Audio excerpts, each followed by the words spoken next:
Hello प्यारे बच्चों, मैं अध्यापक ब्रिजेश सिंह। तो आप लोग कैसे हैं? आई होप कि आप लोग बहुत ही बेहतर होंगे और बेहतर तरीके से अपनी परीक्षा की तैयारी कर रहे होंगे।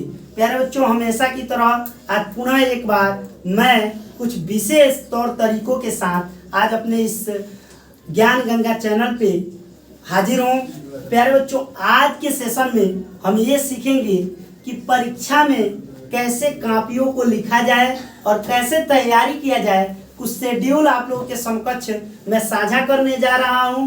तो आज चलिए वीडियो की शुरुआत करते हैं। Let's start my video. प्यारे बच्चों, आज की ये जो वीडियो है वो आपके लिए बेहद इंपॉर्टेंट है। प्लीज आप लोग वीडियो को स्किप मत करिएगा और वीडियो को पूरे तरीके से देखिएगा। प्यारे बच्चों, आज हम बात करेंगे यूपी बोर्ड क्लास 10th में, चाहे आप हिंदी सब्जेक्ट की परीक्षा दे रहे हो या इंग्लिश सब्जेक्ट की परीक्षा दे रहे हो, मैथमेटिक्स सब्जेक्ट की परीक्षा दे रहे हो या सामाजिक विज्ञान या फिर विज्ञान या कला की परीक्षा दे रहे हो, तो कैसे कापियों को फिलअप करते हैं, कैसे एक तौर तरीके से लिखते हैं ताकि एग्जामिनर के ऊपर एक बेहद इम्पैक्ट पड़ता है, प्रभाव पड़ता है। सबसे पहले 3 घंटा 15 मिनट की, कितने प्यारे बच्चों, हमारा जो पेपर होता है बोर्ड परीक्षा की जो पेपर होता है वो 3 घंटा 15 मिनट का पेपर होता है, जिसमें प्यारे बच्चों हमको 15 मिनट पेपर को पढ़ने के लिए मिलता है। पेपर को पढ़ने के लिए मिलता है, पेपर को पढ़ने के लिए मिलता है। और कभी भी ये जो समय है पढ़ने के लिए मिलता है, और कभी भी ये जो समय है इसको आप पेपर को लिखने में ना गवाएं। पेपर को पहले बेहद तरीके से देखें और उसको समझने का प्रयास करें स्टेप बाय स्टेप कि कौन से प्रश्न में या लघु उत्तीर्णीय है या अति लघु है या विस्तृत है। इन प्रश्नों का उत्तर हमें कितने लाइन में लिखना है और कितने प्रश्न हमको करना है। और सबसे पहले one of the most thing मैं आपको बता दूं कि सबसे पहले पेपर में जिन प्रश्नों का उत्तर हमें आता रहेगा, अर्थात जैसे विस्तृत प्रश्न हो गए, उन प्रश्नों में से अगर किसी का भी उत्तर आ रहा है तो सबसे पहले हम विस्तृत प्रश्नों का ही उत्तर लिखेंगे। विस्तृत प्रश्नों का ही उत्तर लिखेंगे। क्यों ऐसा मैं कह रहा हूं बच्चों? क्योंकि सबसे पहले यदि हम विस्तृत प्रश्नों का उत्तर लिखते हैं, लॉन्ग आंसर लिखते हैं, तो हमको ज़्यादा मार्क्स मिलता है। और समय लास्ट में अगर नहीं बचा तो कोई बात नहीं, कम से कम हम बड़े प्रश्नों का उत्तर तो पहले लिख लिए हैं। और उसके बाद से देखना है जिन प्रश्नों का उत्तर हमें आता रहेगा उसको सबसे फर्स्ट डाउन पे लिखेंगे, यानी सबसे पहले डाउन पे लिखेंगे। और कॉपी जो एग्जाम कॉपी होगी, बोर्ड एग्जाम जो कॉपी होगी प्यारे बच्चों, बोर्ड एग्जाम कॉपी, उसको हमको क्या करना है, सबसे पहले शुरू का यानी स्टार्टिंग का कम से कम 5 से 7 पेज जो होगा, आपने सही सुना प्यारे बच्चों, 5 से 7 पेज आपको सही तरीके से, हेडिंग हमारा सही होना चाहिए, हेडिंग के साथ और परिचय के साथ यानी इंट्रोडक्शन के साथ हमको लिखना है प्यारे बच्चों। सबसे पहले किसी भी चीज़ का हम एग्जाम देते रहेंगे तो उसमें एक परिचय या भूमिका का होना जरूरी है। परिचय या भूमिका का होना जरूरी है। कई बच्चे घर से आंसर को रट के जाते हैं और ज्यों का त्यों लिख देते हैं। ऐसा बिल्कुल नहीं करना है। और ख़ास तौर पे जब हमारा विषय हिंदी का पेपर हो तो उसमें हम पंक्चुएशन का विशेष ध्यान रखेंगे, जैसे खड़ी पाई, विराम चिन्ह, अल्प विराम चिन्ह, ठीक है ना। और परिचय, और विशेषकर जब जीवन परिचय लिखते हैं तो उसका जन्म और कौन सा उनका शिक्षा दर है और माता पिता का नाम और क्या क्या उन्होंने अपने जीवन काल में लिखा है, और मृत्यु से पहले उनके रचनाओं का हमें बोध कराना है। कई बच्चे जीवन परिचय लिखते हैं तो क्या करते हैं, पहले लेखक का मृत्यु लिख देंगे और फिर उनका जो नाटक, जो भी उपन्यास, जो भी निबंध उन्होंने लिखा है उसको लिखने का कार्य करते हैं, जो कि बिल्कुल गलत है। ऐसा हम बिल्कुल नहीं करेंगे। किसी भी लेखक का जीवन परिचय में ही उसके साहित्यिक परिचय का हम बोध कराएंगे और फिर उसका मृत्यु लिखेंगे।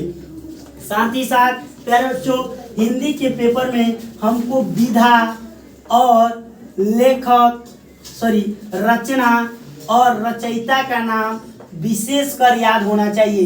रचयिता का नाम विशेषकर याद होना चाहिए, ठीक है ना।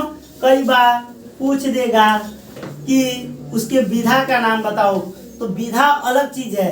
नाटक एक विधा है, संस्मरण एक विधा है, डायरी एक विधा है, कहानी एक विधा है, उपन्यास एक विधा है, रेखाचित्र एक विधा है।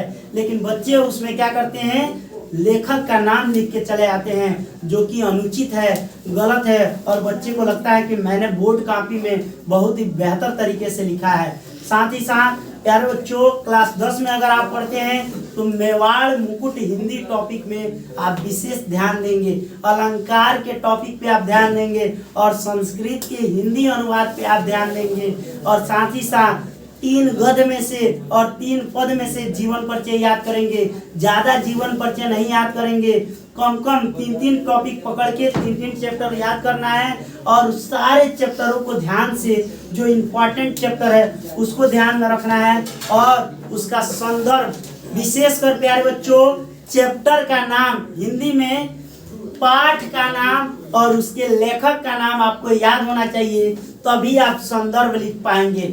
और व्याख्या को विस्तार पूर्वक ध्यान से एक एक टॉपिक को टर्म में हम लिखेंगे, ताकि हमारा हिंदी में बेहतर अंक आ पाए। अब हम बात करेंगे इंग्लिश के टर्म की। इंग्लिश में क्या होता है प्यारे बच्चों, 35 नंबर के फर्स्ट पेपर होते हैं, और 35 नंबर के आपके सेकंड पेपर होते हैं। यानी ऑल ऑफ मोस्टली आपके पेपर जो होते हैं वो 70 नंबर के होते हैं, यानी 70 अंक के पेपर होते हैं। उसमें आप सेकंड पेपर को बेहतर तरीके से तैयार करेंगे।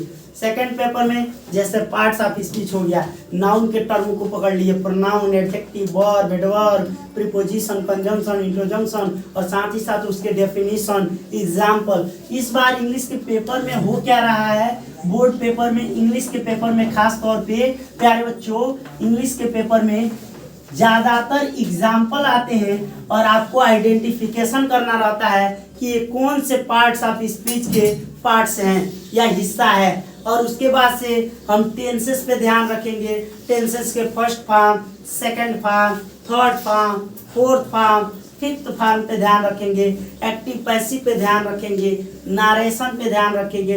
इन टॉपिक पे अगर कवर बना लेते हैं तो आपका अंक जो होगा परीक्षा में बेहतर आएगा। अब हम बात करेंगे विषय सामाजिक विज्ञान की। सामाजिक विज्ञान में प्यारे बच्चों हमको करना क्या है, जैसे इटली का एकीकरण है, जर्मनी का एकीकरण है, फ्रांस का है, राष्ट्रवाद है, इन सारे औद्योगिकरण है, लोकतांत्रिक है, इन चैप्टरों को हमको पकड़ के रखना है। लोकतंत्र के बारे में हमको पढ़ के रखना है। लोकतंत्र में हम हेडिंग बना लेंगे, लोकतंत्र क्या होता है, उसकी क्या क्या भूमिका है, हमारे देश में लोकतंत्र होने से हमारे जीवन में क्या क्या बदलाव आए हैं।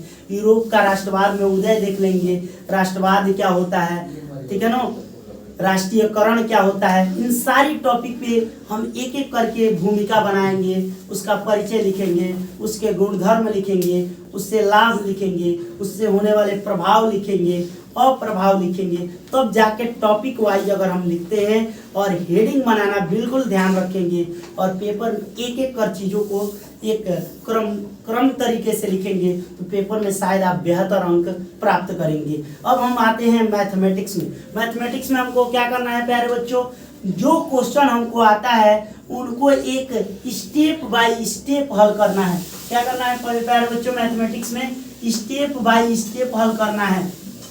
और किसी भी चीज़ का मैथमेटिक्स में हमारा शॉर्ट नहीं होना चाहिए, मतलब छोटा में उसको सॉल्व नहीं करेंगे। सवालों को जब भी हल करते हैं विस्तार पूर्वक हल करें। और साथ ही साथ अब हम चर्चा करेंगे विज्ञान विषय वस्तु पे, जो कि बेहद इम्पॉर्टेंट है। चाहे आपका केमिस्ट्री हो, फिजिक्स हो या बायोलॉजी हो, जो भी टॉपिक हम लिखेंगे उन टॉपिकों को हम क्या करेंगे, आम तौर पे हम करेंगे क्या, उसका हेडिंग बनाएंगे। जैसे मान लीजिए आप धातु के बारे में लिख रहे हैं तो धातु लिखने के साथ साथ मेटल भी लिखेंगे। अधातु लिखना चाहते हैं तो अधातु की अंग्रेजी नॉन मेटल भी लिखेंगे।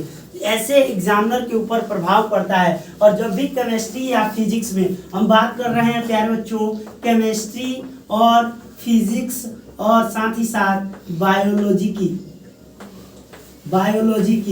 ठीक है ना, बायोलॉजी की। इसमें हमारा हेडिंग हिंदी प्लस इंग्लिश दोनों में होना चाहिए, हिंदी प्लस अंग्रेजी में भी होना चाहिए, ताकि एग्जामिनर के ऊपर बेहद प्रभाव पड़े। और जब भी हम लिखें कोई भी परिभाषा तो उसके आगे हम डबल इन्वर्टेड कामा से उसकी शुरुआत करें और बेहतर तरीके से लिखें। और क्वेश्चन को सबसे पहले पेपर में क्या करना है, एग्जाम में आपको क्वेश्चन को समझने का प्रयास करना है। कई बार प्रश्नों में ही उत्तर की श्रृंखला दबी रहती है जिसको हमें ढूंढना है, निकालना है। और बोर्ड परीक्षा देते समय हमें बोर्ड में जब बैठेंगे तो अपने आसपास ध्यान देंगे, किसी भी प्रकार का कोई अवैध चीज अगर है तो तुरंत एग्जामिनर के व्यक्ति को सूचित करेंगे, जो जिनका क्लासरूम में ड्यूटी लगा है, और उसको सूचित करेंगे, बताएंगे। और जब भी हमको पेपर कापी मिले तो उसके पेज को हमको काउंट कर लेना है और काउंट करके अपने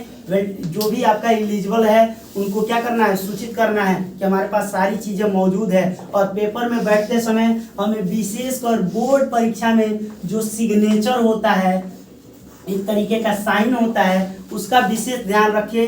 अनुक्रमांक संख्या को सही तरीके से भरे और जो भी आपका सिग्नेचर वाला कॉपी है उसको जरूर करें, नहीं तो पूरा आपका पेपर दिया का धारा रह जाएगा। इसलिए पेपर में पूरी कंसिस्टेंसी बना के और पेपर की रात भरपूर नींद लें और उससे पहले आप तैयारी का क्रमिक विकास करें। और तैयारी करने का सही तरीका है, अगर आपका 10 चैप्टर है आप 8 ही पे पकड़ बनाएं, 80% पे पकड़ बनाएं और उसमें से कभी भी क्वेश्चन आए तो आप उसको गिव अप ना कर पाएं, उतना ही पे पकड़ बनाएं और बेहतर आप अंक प्राप्त कर सकते हैं। पेपर के दिन बिल्कुल कंसिस्टेंसी बना के, धैर्य बना के आराम से पेपर में बैठे, रिलैक्स मोड में बैठे और पेपर में अच्छे तरीके से उसको लिखें। क्योंकि एग्जामिनर ये नहीं देखता है कि आप गोरे हैं कि काले हैं कि लंबे हैं कि छोटे हैं, आपकी लिखावट के आधार पे, आपकी हेडिंग के आधार पे एग्जामिनर जो है आपको नंबर देता है। तो आज की ये प्यारा सा वीडियो एग्जाम के पर्सपेक्टिव में आपको कैसा लगा,